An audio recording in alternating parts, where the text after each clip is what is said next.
Hey YouTube, so today I got a Toshiba i7 laptop which is in fairly good shape. I mean, a mark there too. It's missing some rubbers here from the bottom. Gonna replace those. I think I saw one or two screws missing. We're gonna put a solid state hard drive in this laptop. Make it nice and fast. I think it's worth salvaging, seeing as it's an i7 laptop. Take you guys on the ride with me. New charger, new SSD. Let's go. So first thing we want to do, as always, we want to make sure we have a nice protected area for the computer. To go ahead and open it, work on it. Got our magnetic tray in the mix. Trusty micro Phillips. Just gonna go ahead and remove the screws. Always a pro tip, try and keep the screws in the same formation on the magnetic tray as you're removing them, so that way there's no guesswork. Now this one looks like it has a lot of these rubber. Oh, just broke my pick. Hey man! Oh man! Well, this video is not going too well so far. Okay, so what are we going to do now? We are going to go ahead with a flat screwdriver, but we're going to be very, very careful because, as I could see before, it looks like this machine has been opened before. If you can look right there at the marks there in the corner, it looks like someone's opened this machine before. So we want to be as careful as we can to just make sure that we don't leave any unnecessary markings on the computer. Okay, so there's the first one. So what we'll do is we'll lay these rubbers. I'm gonna have to put them off camera, but I'm gonna keep them in the exact original formation. And what I'll do, so I don't bore you guys to death, is I'll just speed this up right now a little bit.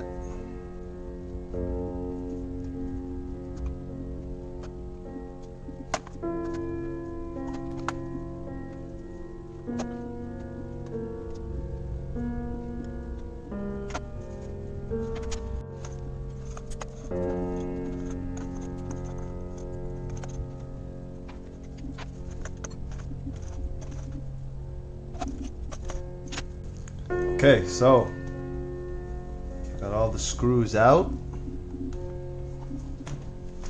Should be able to, yeah. Pull that CD tray out. Now, just to be safe, we're gonna open up the RAM cover. Just make sure there's no screws in there that we can see. No, looks good. Lay that RAM cover aside. Now what we're going to do is, with our pick tool, sometimes when these get a little bit messed up, you can actually give them a nice cut, and that will give you a little bit more use out of them. It's kind of a little bit tricky to see it, but kind of sharpened it. And if you can cut it on an angle with pliers, then all the better. So now what we're going to do is we're just going to work our way around. It's always good to start at a point where we see where it's like we can get the actual pry tool in. So it's like we want to start at a point that looks like there's a way, like a space in for us, and that way less chance of damaging or breaking any clips. So take your time with this, guys. You don't want to you want to try and damage as little of those clips as possible. Look at that, literally Didn't even need it. See, this is another indication that this computer has actually been opened before, because it shouldn't come off that easily, but it did. Now we're gonna get this all cleaned up with the micro attachment. But yeah, as you can see, there's the hard disk drive, which we're gonna be changing out for a solid state. Kind of a lot of gunk and built up here, and you know what? Because this looks like it's so accessible that I don't have to flip the board over, and this is an older laptop, I'm gonna actually rethermal that, because we already got it open. So I mean, I like to take the extra steps to make sure that everything is as good as I can possibly get it. So we're gonna go ahead and do that now.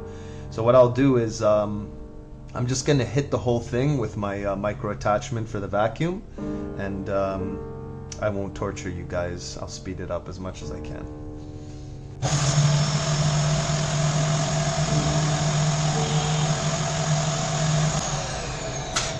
So one thing I noticed is this little ribbon here kind of flipped around. It's kind of excessively sticking out here. That doesn't really look right, but let's see if I can do a little bit of further investigation. So what we'll do is, first and foremost, let's get the hard drive out. From what I can see, we'll try and put those in a place where we'll remember them.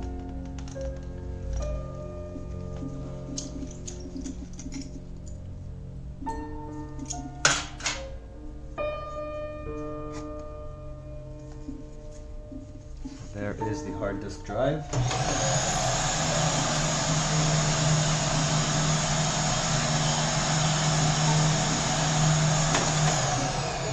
Now I will actually hold on to this hard disk drive because I'm gonna have to extract the data for the client, so I'll need this hard drive once the software is installed on the new solid state hard drive and the computer's fully functional, updated drivers, updated OS operating system, and I can use a hard drive dock in order to pull the data off of this and then put it onto the new installation so that my client can access it.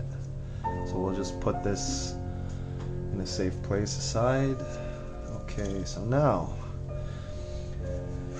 let's tackle this heatsink. So from what I can see, there's actually two. So there's the GPU, there's the CPU. So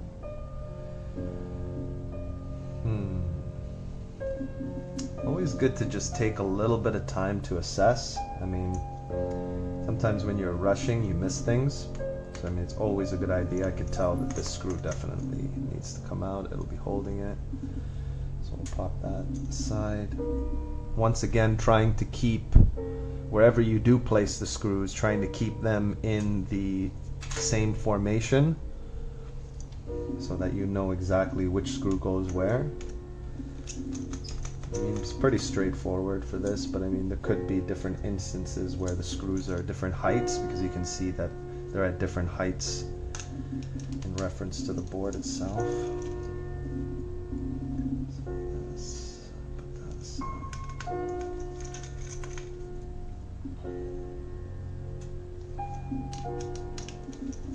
Not a lot of space to work with, but as I'm going, I'm placing them face down so that they're less likely to move in the exact same formation in order. Then I'm removing them.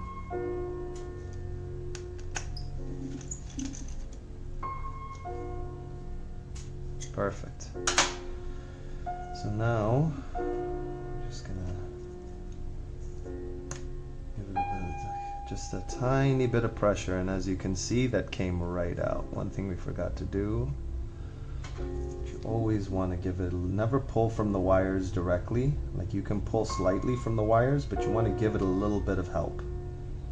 And that's where pick tool comes in handy, because as you see, I'm just taking my time, It's low pressure from each side,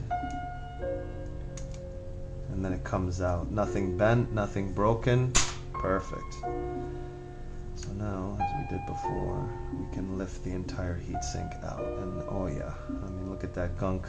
You can see here, if you look very carefully at the base, the top, where the thermal is supposed to be, looks like it's actually spread off of onto the side. So minimal coverage. I guess the GPU had a little bit better coverage.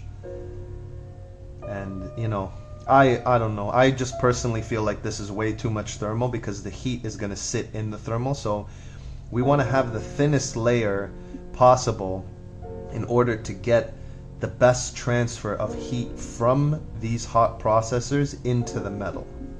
So that's what we're aiming to do when we apply thermal compound, and that's always a good rule of thumb to go by. So I'm going to get my rubbing alcohol set up, and we'll tackle rethermaling. Clean off this first, and then tackle the CPU heatsink. Okay, so as I've said in videos before, I like to use the 50-50, 50%, just because, I don't know, I feel like it gives a good, I'm gonna hit it with, it gives it the ability for it to stay dry, but dry out, but not dry out too quickly. So wet long enough for us to actually use it to clean, and then dries quick enough to minimize damage to any of the internal components.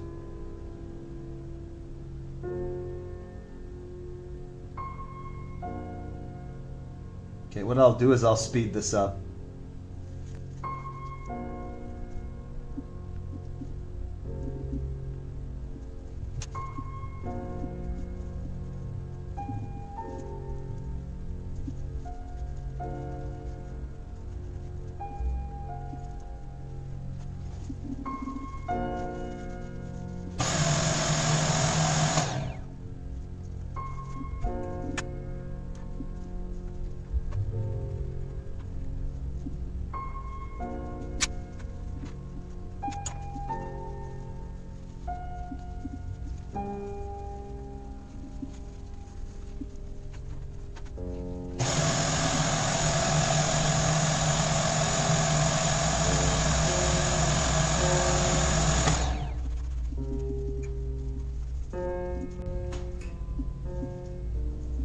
Okay, so we've got the heatsink as clean as possible. We've got all that old thermal off of it. So what we're gonna do is now we're gonna reinstall it in the PC.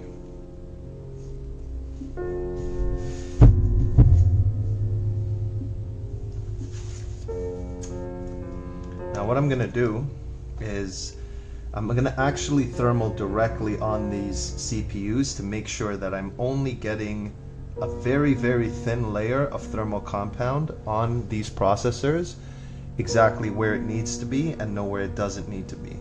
So that way the transfer surface in between the heatsink and the processors will allow this to transfer the heat onto them very effectively and efficiently, rather than as it was before, all that gunk sitting there. That's just basically heat sitting in that location where you don't want it to sit. You want to have as little thermal as possible while maintaining full coverage in order to transfer the heat efficiently and effectively. So what I like to use, I've used it now. For years what I've used is the Arctic Silver 5 thermal compound. And you know, card is good for spreading. Now we're gonna go very, very, very small amount. We really don't need a lot at all. That's more than enough there. And then like a micro amount here, because I could probably use some of whatever comes off CPU for the top of the graphics card as well. Very, very minuscule amount.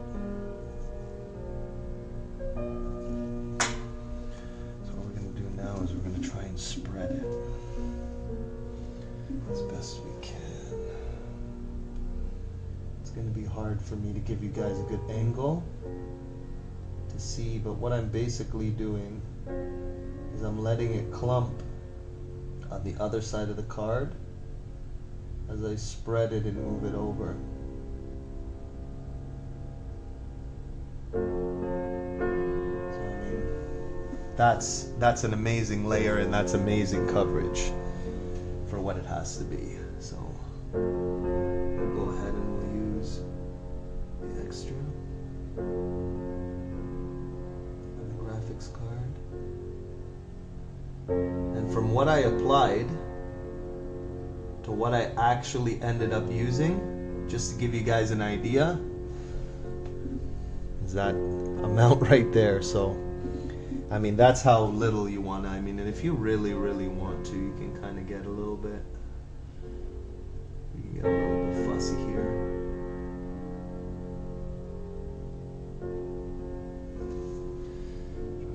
Really good.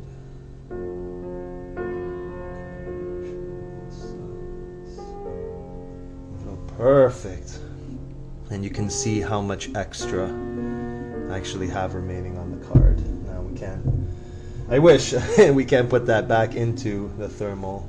So what we'll do is we'll just use what's left of the paper towel with the rubbing alcohol in it, just to clean it nice and neat, so we can reuse this again next time. So now what we're going to do is we'll go ahead and we'll reattach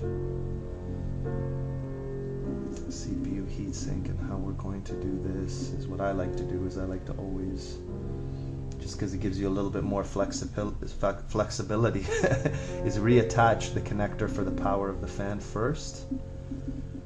And then we can see that there's grooves here from where the actual vents of the heatsink set. And then what I can do is I can just ever so slightly kind of line up the holes and then just let it fall on. Just the way I've done there. Now while I'm still holding it, what I'll do is I'll give it a little press, because there's a little bit of wiggle room and we don't want it to wiggle too much. I give it a little bit of pressure.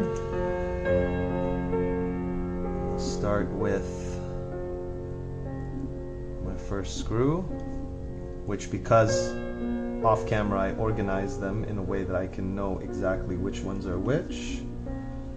And what we're going to do is we're just going to screw it in, not fully tight, just to the point where we know that the rivet of the screw is catching. Now if you have a steady hand, you might not need to hold the heatsink. You might be able to actually get away with just, like I'm doing, ever so slightly and ever so delicately. As I say in all my videos, it really helps to have a magnetized micro attachment. Saves you a lot of stress and a lot of headache getting those screws into the place where you need them to be.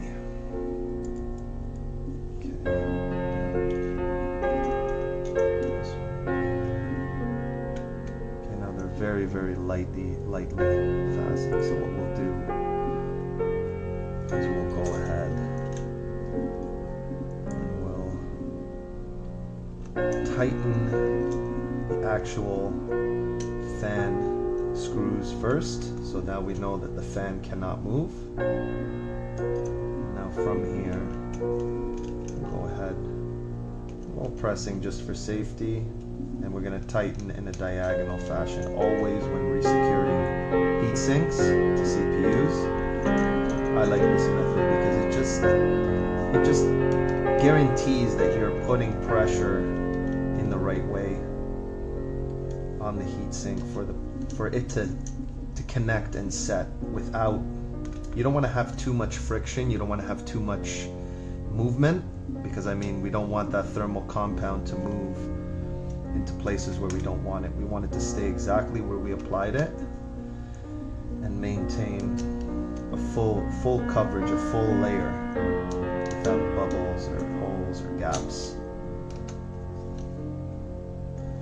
Perfect. So now that I got that reinstalled, what we'll do now is we will install the solid state hard drive.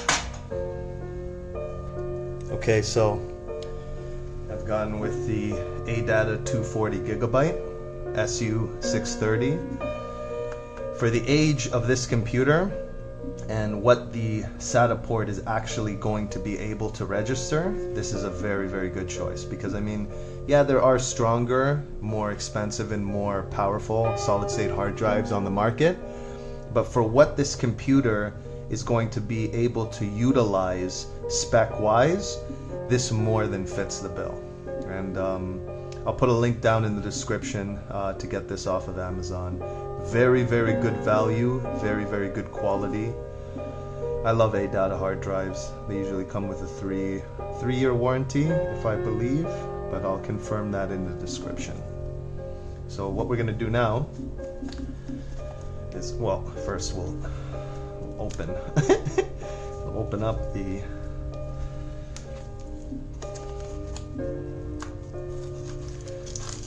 I think maybe I have to make a tutorial just to get the the solid state hard drive open. Now I think it is probably worth mentioning that it is a good idea to make sure that when you are opening a solid state hard drive like this that has very fussy packaging, that you're not bending the hard drive, or you know, there's no movement, and I think their packaging kind of prevents that from really happening. So we just want to make sure here's the direction that the plugs are going to go into, and because we pre-oriented our screws, we have an exact idea of where the brackets, the side rails for the hard drive are supposed to go. If we're wrong, we can always recorrect it, but I'm pretty sure this is right.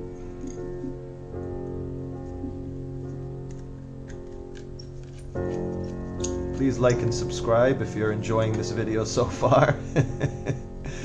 And some feedback for improving my videos in the future is always welcome on this channel. There's no criticism, there's no bad vibes.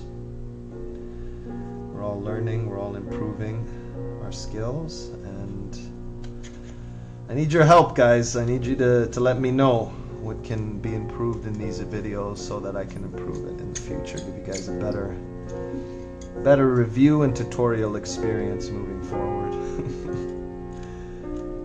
Hey, look at the power of that magnet.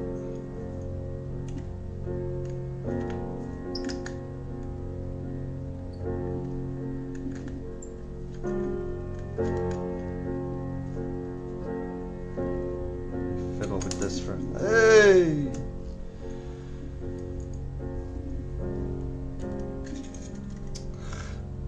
I guess I should have sped this part of the video up. Hey man, I remember for next time. Okay, so solid state hard drive bracket rails ready, set, go. So make sure it looks like this one has a hook here. So that's the solid state hard drive installed. Now, as I remember, we only had 2 screws connecting the sides here on this side, and then the other screws will come into play when we re-secure the computer. Was it this one? See, it's good to have it just to double check. No, it wasn't. It was actually this one, so it's good to have that to double check. And what I'll do is I'll compare the missing screws amongst some extra screws I have kicking around to see if we can get those missing screws replaced with the right sizes. Okay, so now before I give it a quick once over with the micro attachment tool, I'm just going to quickly go over the entire computer, especially areas here where the vents are, and I'm just going to give everything a nice tighten. And as you can see, everything's turning because it needs a good tighten. I mean, over time, screws on the motherboard, especially the hinges, anything that has a part that has to do with movement, so like obviously these are not moving, but the hinge here is moving, which is creating vibration that over time the screws will loosen. So I mean, you just want to, as you can see, I'm turning, you just want to give everything a nice tighten. This is for the USB ports, plugging, unplugging, so now a little bit stiffer, a little bit better experience unplugging, plugging in and unplugging. I think I see why this computer was opened from this area right here. It looks like the battery was changed on this laptop. That's just me guessing. Obviously, I'm not 1000% sure about that, but I have to confirm with my client if he remembers. Okay, so we've got all these screws tightened. Oh, that one was really loose. Just good practice to go over everything, make sure everything's loose. Make sure it's the loose ones are tightened rather. Okay, we did these. Double check them. Perfect. Okay, so now I'm just going to give it a once over with my micro attachments, and then I'll reinstall, re-clip the case. Looks like it's just going to clip back in, and I'll speed that up.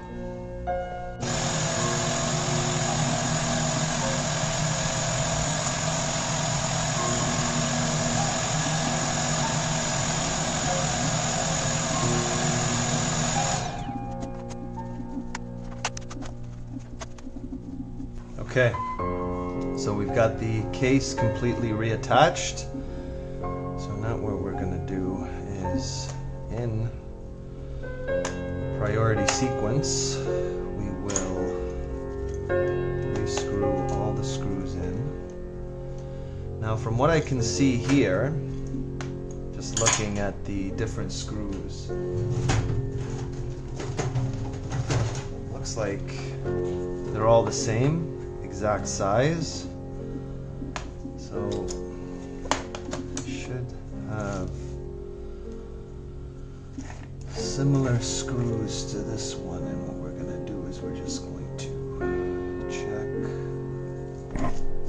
see what screws are the same, and then that way the one or two screws that are missing, I can replace them for my client. Just nice to have all the screws in there. I mean, you don't want, last thing you want is down the road, you know, they're using the computer that looks pretty much exactly the same.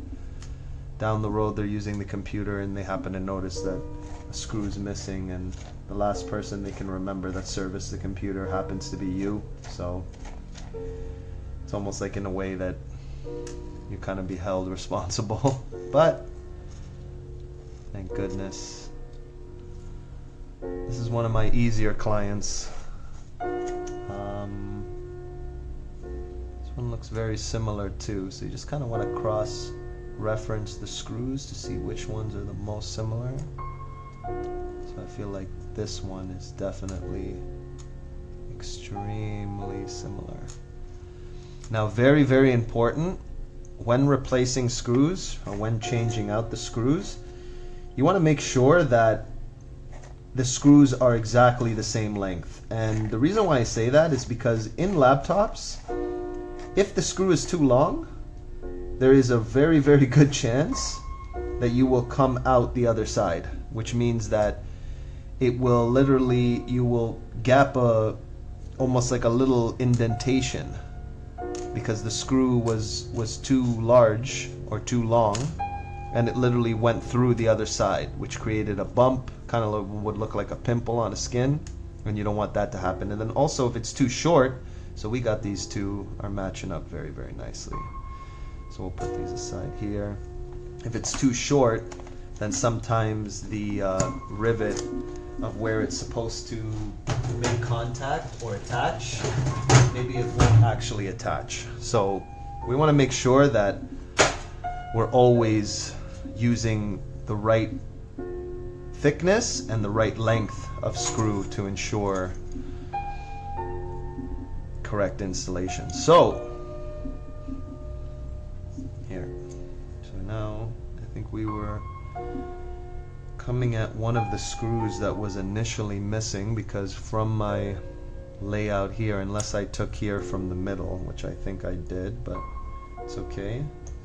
Thankfully they're all exactly the same length, which means that if I do happen to put a screw in a different location from where it previously was, it's not gonna be a huge deal. So we'll go ahead and we'll install all of these screws back in, and I'll speed this up. Okay, so I got all the screws and rubbers installed on top of the screws. Now what I've done is I've actually taken 3M rubber feet, and 3 were missing, so I replaced all 4 of them with these high quality 3M rubber feet. And the beautiful thing about these rubber feet is this is going to actually give the laptop a lot more lift off of a flat surface, which is going to allow these vents, allow air to pass in and out through these vents and cool the computer more effectively. So this was a welcomed additional little, extra touch, little additional upgrade to the computer in its entirety. Okay, so I've just given the computer a really in-depth cleaning. Now the beautiful thing about these rubber mounts, oh, there's my knees cracking.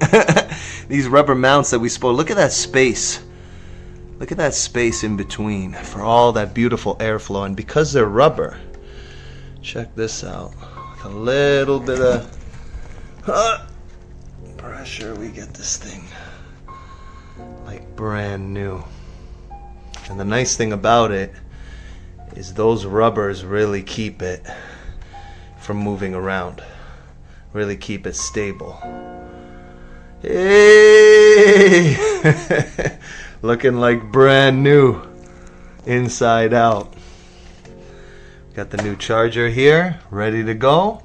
Time for the software.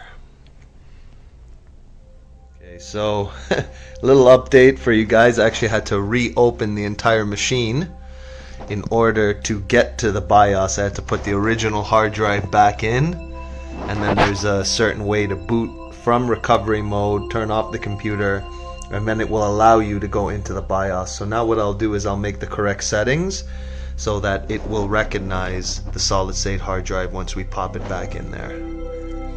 Screws going in for the final time. This is a great way to kind of maintain that pattern. As you can see, there's all the rubbers all done and looking incredible. This one has the backlit keyboard, SSD upgraded, fast. Hope this video helped someone somewhere. Thanks for watching. Till next time.